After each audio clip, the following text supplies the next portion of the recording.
बिस्मिल्लाहिर्रहमानिर्रहीम। अस्सलाम वालेकुम नाज़रीन, आप यूट्यूब चैनल देख रहे हैं। मैं इमरान खान। कागजी कार्रवाई हो चुकी है और इसके ऊपर अभी वो अपने कोई डिज़ाइन कर रहे हैं, अपने कार्ड, अपना हल्फनामा और बाकी चीज़ें डिज़ाइन कर रहे हैं, जिसके साथ वो नौजवानों को जोड़ेंगे और पाकिस्तानी नौजवानों को वो लाखों की तादाद में, बल्कि मिलियंस के अंदर जोड़ के एक बड़ी तहरीक खड़ी करना चाहते हैं इमरान खान रिहाई अमन फोर्स की, ताकि इमरान खान साहब के मामलात को जो सड़कों के ऊपर ही हल होने हैं, बज़ाहिर ऐसे दिखाई देता है, उनको हल किया जा सके। उसको रोकने के लिए कभी पाकिस्तान तहरीक इंसाफ के अंदर मुदाखलत करवाती है, कभी बाहर से मुदाखलत करवाती है, कभी जर्नलिस्टों से बयानात दिलवाती है। तो ये जो लोग बयानात दे रहे हैं, ये बताएं इसके अलावा हल क्या है। उन्हें ये लगता है कि वो सबसे ज्यादा खतरे में होंगे जब इमरान खान साहब बाहर आ जाएंगे, क्योंकि पाकिस्तान में इंसानियत की जिस किस्म की पामालियां की गई हैं, पूरा का पूरा इलेक्शन चोरी कर दिया गया है, पाकिस्तान के आइन की खिलाफ वर्जी की गई है, आइन से गद्दारी की गई है, हलफ की खिलाफ वर्जी की गई है। ये इतना सारा कुछ जब कोई कर ले तो फिर वो कैसे मुमकिन है कि वो इमरान खान साहब को बाहर आने दे। तो इमरान खान रिहाई अमन फोर्स के अलावा या कोई नौजवानों को इकट्ठा करने के अलावा या कोई बड़ी तहरीक चलाने के अलावा अब हल है क्या? बातचीत से तो ये मसला हल होता नहीं है। जब भी बातचीत करने के लिए बैठते हैं तो हुकूमत के पास तो इतना भी इख्तियार नहीं है कि बातचीत करने वालों की इमरान खान साहब से मुलाकात ही करवा दे। वो तो इमरान खान साहब से मुलाकात भी नहीं करवा पाते, तो बातचीत तो मुमकिन नहीं है, उनके पास इख्तियार ही नहीं है। तो जैसे उनको मईशत का नहीं पता, जैसे उन्हें बाकी चीजों का नहीं पता, उन्हें सिर्फ वो उनका काम है। तो वो वहां पे जब मामला चला जाता है ना, तो मामला हल की तरफ नहीं जाता, मामला मजीद बिगाड़ की तरफ जाता है। लिहाजा सियासतदानों के पास इख्तियार है ही नहीं, तो मुज़ाकरात कैसे करें, बातचीत कैसे करें? अब हल एक ही है कि आप सड़कों के ऊपर दबाव डालें, जो है वो पीछे हटे और उसके बाद जो है इंसाफ का रास्ता खुले। इसके अलावा तो और कोई रास्ता दिखाई नहीं दे रहा। कि इमरान खान साहब को पिम्स अस्पताल लाया गया, 5वीं मरतबा उनकी आंख में इंजेक्शन लगाया गया। उनका जो ट्रीटमेंट चल रहा है वो अभी भी जारी है। इससे पहले एक खबर दी गई कि इमरान खान साहब को जेल से कहीं बाहर निकाला गया और फिर वो वापस चले गए। और मैंने आपको एक बात कही थी कि पाकिस्तान का जो नेशनल मीडिया है वो कभी भी अडयाला की किसी खबर को पाकिस्तान की एस्टेब्लिशमेंट से पूछे बगैर रिपोर्ट नहीं कर सकता। सोशल मीडिया के लोगों की बात अलग है। कोई अगर जाती तौर पर कोई खबर हासिल कर ले और उसकी बुनियाद के ऊपर वो खबर दे दे और अपने रिस्क के ऊपर दे दे, तो वो एक अलग बात है। लेकिन अडयाला जेल से आने वाली इंफॉर्मेशन को पब्लिक करना आसान नहीं है। पाकिस्तान का जो नेशनल मीडिया है वो तो ये नहीं कर सकता, टीवी चैनल्स नहीं कर सकते, अखबारात नहीं कर सकते। बहरहाल देखें, रात को वो लेकर आए तो किसी को कानो कान खबर भी नहीं हुई।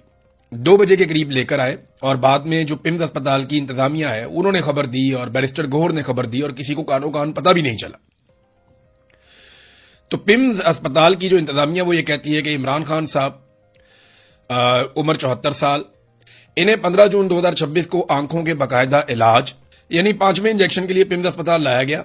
इलाज से पहले आंखों के माहिर डॉक्टरों ने उनका मुआयना किया और उनकी आंखों का एक खास टेस्ट भी किया गया, जिसकी रिपोर्ट से मालूम हुआ कि उनकी हालत में कुछ बेहतरी आ रही है।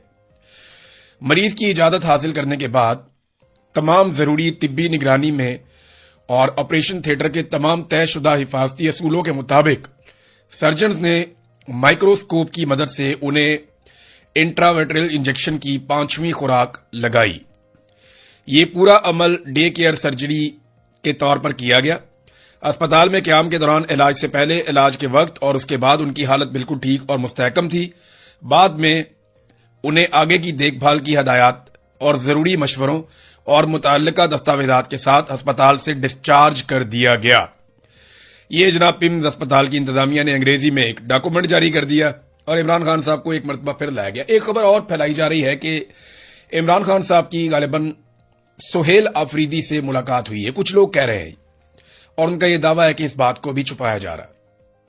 लेकिन मेरे पास यह खबर नहीं है, क्योंकि अगर यह खुफिया मुलाकात हुई है तो सुहेल आफरीदी को इसे खुफिया रखना ही पड़ेगा, क्योंकि खुफिया मुलाकात में तो फिर इमरान खान साहब से उन्होंने हदायत ली होंगी, फिर सोशल मीडिया पर रोला भी पड़ जाएगा।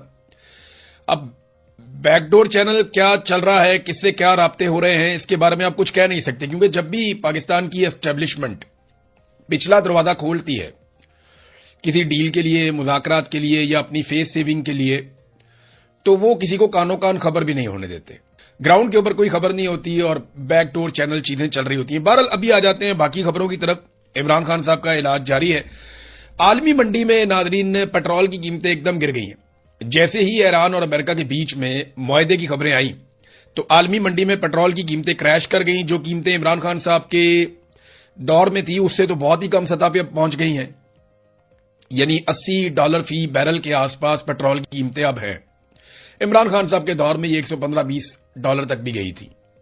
تو بہت کم قیمت ہو گئی ہے. تو اب جس طرح قیمتیں بڑھائی تھیں پاکستان کی سرکار نے، جیسے پاکستانیوں کو چونا لگایا تھا جنگ کے بہانے، تو اب فوری طور پہ قیمتیں کم بھی ہونی چاہیے. عمران خان صاحب مہنگا پیٹرول خرید کے $150 کا دے رہے تھے. آج سستا پیٹرول مل رہا ہے عالمی منڈی میں $80 فی بیرل. تو کیا یہ حکمران $150 کا دے سکتے ہیں؟ حالانکہ یہ عمران خان کے دور سے زیادہ سستا پیٹرول کرنے کے لیے آئے تھے. تو کیا اب یہ سستا کر سکتے ہیں؟ انہیں کرنا چاہیے. اور یہ لیوی کا جو ایک تماشا انہوں نے لگایا، قوم کے اوپر ایک بوجھ ڈال دیا ہے، وہ بوجھ ختم کرنا چاہیے. معیشت کو معیشت کے طریقے سے چلانا چاہیے، لوگوں کی جیبیں نہیں کاٹنی چاہیے. ناظرین، یہ جو معاہدہ جس کا ہم ذکر کر رہے ہیں کہ امریکہ اور ایران کے بیچ میں ہو رہا ہے، اس معاہدے میں ایران نے حاصل کیا کیا؟ میں نے آپ کو پچھلے ویلاگ میں بتایا تھا، لیکن اب بہت ساری چیزیں اور کلیئر ہو گئی ہیں. جو اہم ترین مسودہ تیار ہوا ہے، اس کے جو اہم ترین نکات ہیں، ان میں چند چیزیں میں آپ کے سامنے رکھتا ہوں. نمبر 1 تو یہ ہے کہ 30 دن کے اندر امریکہ اپنی ناکہ بندی مکمل طور پہ ختم کر دے گا. دیکھیں، فوجوں کو لانے میں جتنا ٹائم لگتا ہے، واپس ہٹانے میں بھی ٹائم لگتا ہے. تو آہستہ آہستہ امریکی فوج یہاں سے موو کر دی جائے گی، ناکہ بندی ختم ہو جائے گی. لبنان کے اندر مستقل جنگ بندی رہے گی، اور یہ ایران نے بڑے دباؤ کے بعد یہ شرط ڈلوائی ہے. پھر ایرانی تیل اور پیٹرو کیمیکل پر پابندیاں معطل ہو جائیں گی. ایران اپنا تیل جو ہے وہ پوری دنیا کو فروخت کر سکتا ہے، اس کے لیے پابندیاں اب نہیں ہوں گی. امریکہ اور اتحادی تعمیر نو کے لیے $300 ارب دیں گے. یہ ایران کے تعمیر نو کا ایک پروگرام بھی ہے، اس میں ایران کو بہت سارا کچھ ماننا بھی پڑے گا، لیکن یہ بہت لمبا کام ہے. لیکن چلے، ایران کے لیے رستے کھل رہے ہیں. دوسرا یہ ہے کہ ایران کے $24 ارب منجمد اثاثے بحال ہو جائیں گے فوری طور پہ.